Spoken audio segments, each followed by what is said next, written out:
to ban conversion therapy. I think Washington State, the governor is going to sign that in the next few days. So we're going to have 10 states real soon, and DC. Absolutely need to ban it.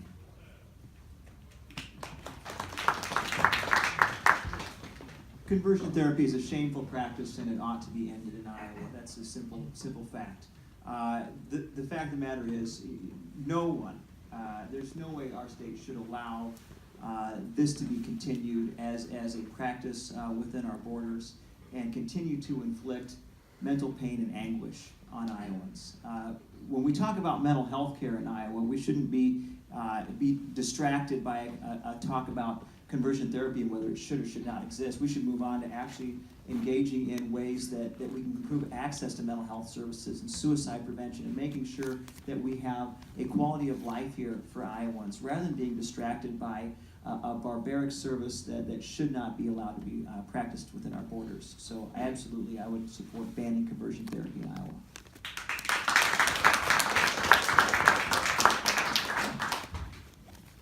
So conversion therapy is cruel. It clearly has no scientific backing, and frankly, it has no place in our state. As governor, I would do everything in my power to prevent this cruel, non-medical practice in our state, and I would support legislation to ban state-licensed therapists and doctors from practicing conversion therapy in LGBTQ youth.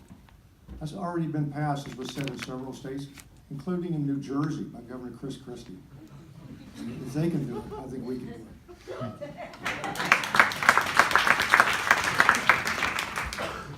I said in my opening remarks that I totally agree with banning conversion therapy, and I'd like to be the first governor to sign it into law.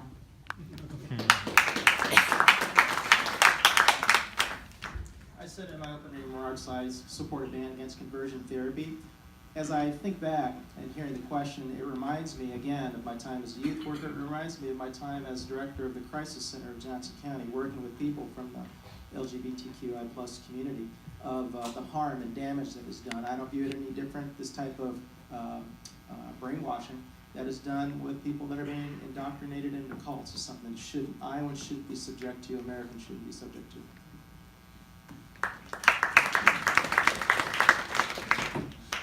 I think it's unanimous that we all agree, up here anyway, and what you have to do, if you agree with us, is right now you can actually get behind Senate File 73, I believe, which is, I wholeheartedly support it, and it's there, so talk to your representatives, talk to your legislature, and let's get it done.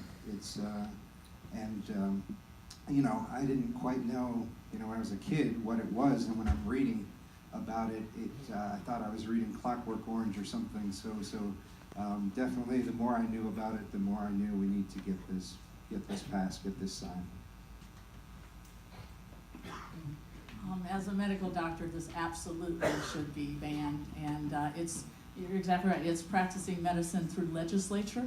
We should never do that. It's torture. Major medical associations, every major medical association, they don't agree on anything, and they've agreed that this is torture.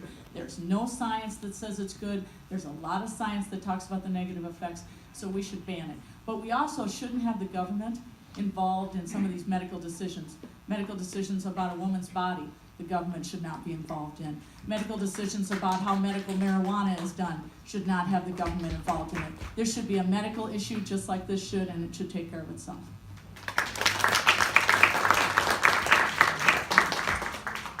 Kadari Johnson was a 16-year-old gender-fluid student from Burlington, Iowa. During the late-night hours of March 2nd, 2016, Kadari was tortured and killed because of their gender identity and expression by two men. Kadari was murdered because of who they were. Federal hate crimes law includes gender identity as a protected class, but Iowa does not. The students from Burlington High School GSA have worked to add gender identity to the state's hate crimes law, including attending our recent student day at the Capitol and writing their legislators. So our next question comes from one of those students. Our classmate and our friend. They were murdered on March 2nd, 2016 by Jorge Saunders Galvez and Huron Purum. They were murdered because of their gender identity and expression. As governor, would you support adding gender identity to Iowa's hate crime statute? And what will you do as governor to protect trans, gender fluid, and non-binary individuals? And we'll start this question with John Norris. As governor, supporting adding gender identity, and then what else will you do as governor to help support the transgender community? Sorry. Absolutely adding hate crime, adding that as a hate crime, sir. And what we really need from the governor is to stand up on all issues we're confronting in our society today that deal with hate and discrimination. So certainly there was silence from this governor during the trial and sentencing for this case. Perfect opportunity for the governor to stand up while the public's attention is on this and say this is wrong. The same reason when last fall the president issued the DACA revocation. There was a candlelight vigil down at Nolan Plaza. Why wouldn't a governor be down there where I was that night? That's ultimately, I think, the responsibility of the governor is to set the moral tone of being accepting society and zero tolerance for any kind of hate crimes or other discrimination. And there's a deafening silence from this administration on a number of issues, like what happened in Burlington and happened throughout our society every day, and it's wrong. Thank you, John. Yes, absolutely, gender identity should be included in Iowa's hate crime law and also in local anti-discrimination and hate crime laws. A governor has many opportunities to affect the climate towards bigotry and discrimination in the state. Advocacy is certainly a major aspect of what a governor can do. Just being able to bring it up and not being afraid to talk about and not worry about the politics of discussing bigotry and discrimination and hate crimes. Making sure there are educational programming and making sure that high schools and probably even younger, that is in the curriculum. And something going back to my school board days, making sure that we do not tiptoe around anti-bigotry in education. And finally, having things like conferences and officially sponsoring them, Thank you, not John. being afraid to sponsor the Safe Schools Conference. I do support adding gender identity to hate crimes legislation. If we can prevent just one person from being victimized because we do that, it was worth it, and we should be doing that. When we talk about things that we can do to support our transgender community, this summer we had a House candidate who was attacked over a vote on bathrooms in the school district.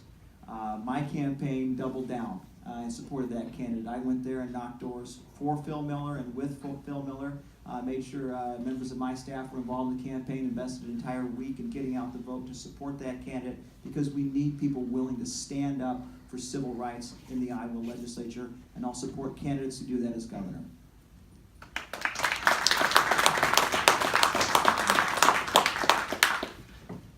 So what happened to Kadari Johnson was certainly a heartbreaking tragedy. We don't want to forget it, and we don't want it to ever happen again. And it starts by including gender identity in Iowa's hate crime law. Absolutely, we need to do that. But we also need to continue conversations like the Transgender Education Summit, which is designed to educate our school teachers and our counselors and our administrators about how to ensure our schools actually are safe, inclusive, and supporting environments for all students. But we also need to follow up once we put it into the hate crimes law to make sure that we have proper identification for the reporting of hate crimes so that we can actually track and compile current data on this kind of activity so that can inform future public policy. Thank you.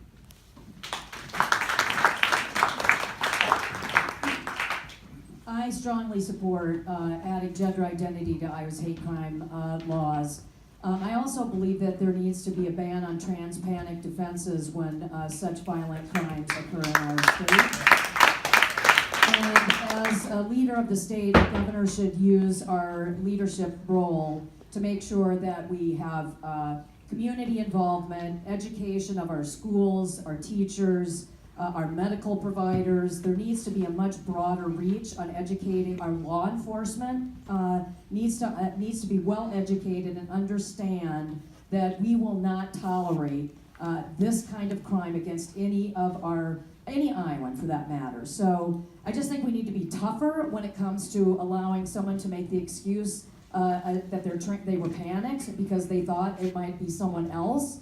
It just doesn't fly, and it's inappropriate. We should absolutely not tolerate it and make sure everybody feels safe in their communities. I absolutely support adding hate crimes, adding it to our hate crime statute, gender identity. And as governor, I would dedicate resources toward helping provide education and enforcement.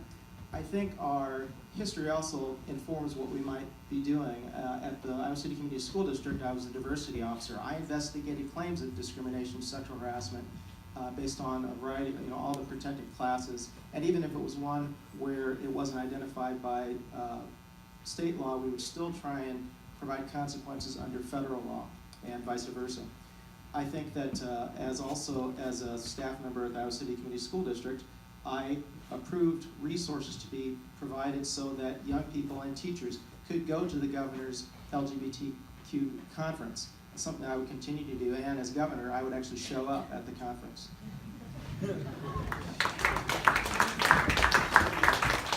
I support adding gender identity to the hate crime code. And even more so, I think across the board, our Constitution for state and federal and Bill of Rights apply to everyone, and we need to start acting like it. It's not for people that are one color or one religion, one gender, one sexuality preference, any of this sort.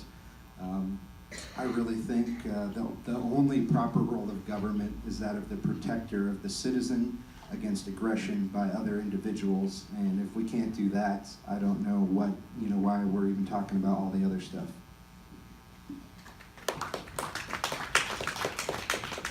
I would absolutely add gender identity and gender expression to the hate laws law, but it's more than that, and you have to have a leader who is willing to stand up, and Kim Reynolds did not stand up, and she had a perfect opportunity to say this was wrong and that we cannot have this kind of hate in our state, and she did not, and I will as governor do that.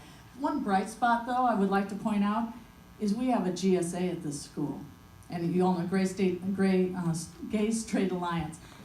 Those GSAs would not exist except for Safe Schools, I think, really promoting them, and I think that kind of communication at the student level and making students feel safe and comfortable at that level is so important. And that's why I do have some optimism because of what Iowa Safe Schools is doing with our GSAs. A few years ago, I lived in Falls City, Nebraska. There was a similar story to this that happened almost 30 years ago. And it's still, the people are very upset in that community. Why is this still happening 30 years later? And we can talk about adding hate crime laws, but why does the governor use the bully pulpit? We have a motto of this state: our liberties we prize and our rights we will maintain. Those liberties are for everyone, every individual in the state. It's not just for certain people, it's not just for big corporations. We've got to go out there, we've got to talk to our neighbors, we've got to make sure that we take a firm stance against discrimination. Also, when it comes to our appointments of who the governor appoints to these to positions of power, we have got to take a firm stance against any discrimination, against any bullying of anyone, because we need to restore the motto of this state: our liberties we prize and our rights we will maintain.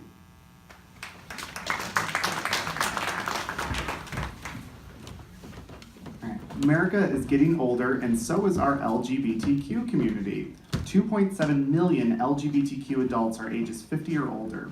Our LGBTQ elders face unique challenges, including an over-reliance on a chosen family, which is dwindling in size, decades of discrimination, and just like heterosexual and the cisgender population, access to health care. What will your administration do to support LGBTQ elders? And we'll start with John Niederbach. Well, as I said before, we have to make sure we have universal coverage so that everybody has medical coverage. Nobody is left behind. We also need to make sure that there is strong enforcement of no discrimination. Folks should not, nursing homes and other kinds of providers should not be allowed to discriminate against folks because of sexual orientation or sexual or gender